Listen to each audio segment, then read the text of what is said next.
Welcome to Movie Recaps with Brian. Subscribe below for daily recaps. Today we're recapping Alien, directed by Ridley Scott. The commercial towing vehicle Nostromo drifts through the silent darkness of deep space, hauling a massive refinery platform toward Earth.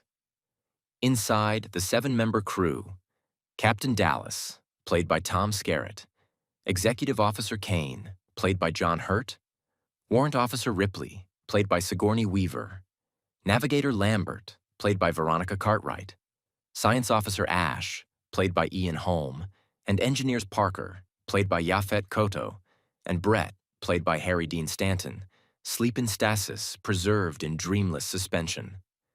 Only the ship's cat, Jonesy, rests quietly in his cryotube. Without warning, the ship's central computer, known simply as Mother, interrupts the voyage, awakening the crew. Still groggy and disoriented, they gather in the mess hall to learn why they've been disturbed. Mother has detected a mysterious transmission emanating from a small, bleak planetoid nearby. Following company policy requiring investigation of potential intelligent life signals, Dallas changes course and descends to the surface. The landing is rough. The rocky, wind-lashed terrain damages the ship's hull, forcing Parker and Brett to begin lengthy repairs. Dallas, Kane, and Lambert don bulky EVA suits and trek toward the source of the signal, the dust swirling around them in the planetoid's thin atmosphere.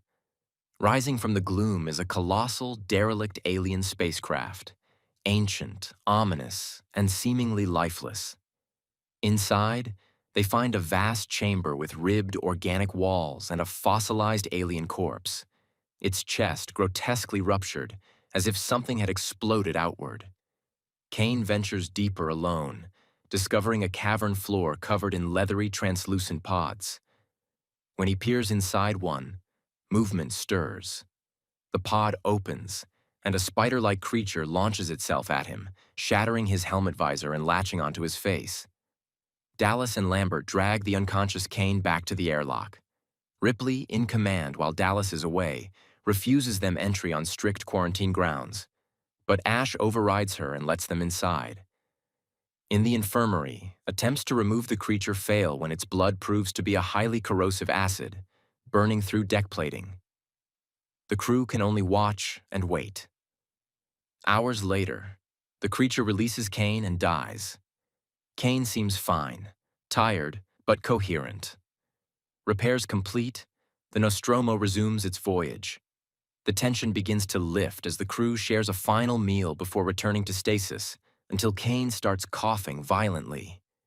His spasms turn to convulsions, and then, in a horrifying burst of blood and bone, a small, pale creature erupts from his chest, screeches, and scurries away into the ship's dark corridors.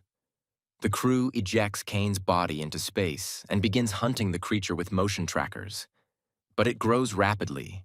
When Brett searches a maintenance bay for Jonesy, he finds himself face to face with the alien, now a towering biomechanical predator with an elongated, eyeless head.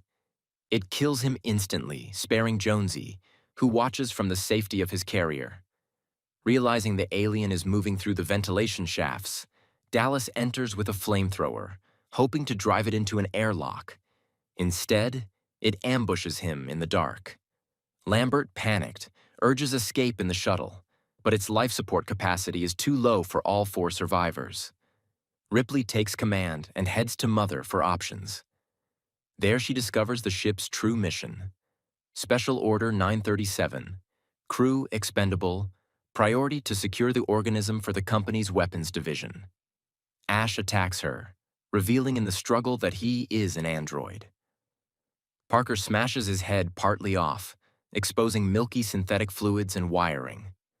Reactivated, Ash coldly admits the alien is the perfect organism and mocks their survival odds before Ripley disconnects him permanently.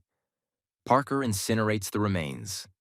The survivors, Ripley, Lambert, and Parker, set the self-destruct sequence and prepare to evacuate.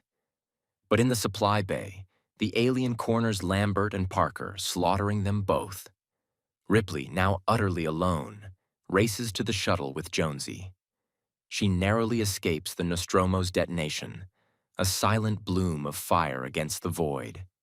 As she prepares for hypersleep, Ripley discovers the alien hidden among the shuttle's machinery, folded eerily into the shadows. She suits up, arms herself with a harpoon gun, and blasts it with steam vents until it uncoils and advances. Opening the airlock, she forces it outside, but it clings to the frame. The harpoon gun fires, sending it spinning into space, yet the tether catches in the door. The alien is dragged back toward the shuttle, attempting to crawl into the engine housing. Ripley fires the thrusters, burning it away into the endless dark. Her breathing steadies. She makes a final log entry, reporting the destruction of the Nostromo and the loss of her crew, then drifts into stasis with Jonesy, bound for a long, uncertain journey home. Thanks for watching. Like and subscribe below to watch more movie recaps with Brian. Comment below which movie you'd like to see recapped next.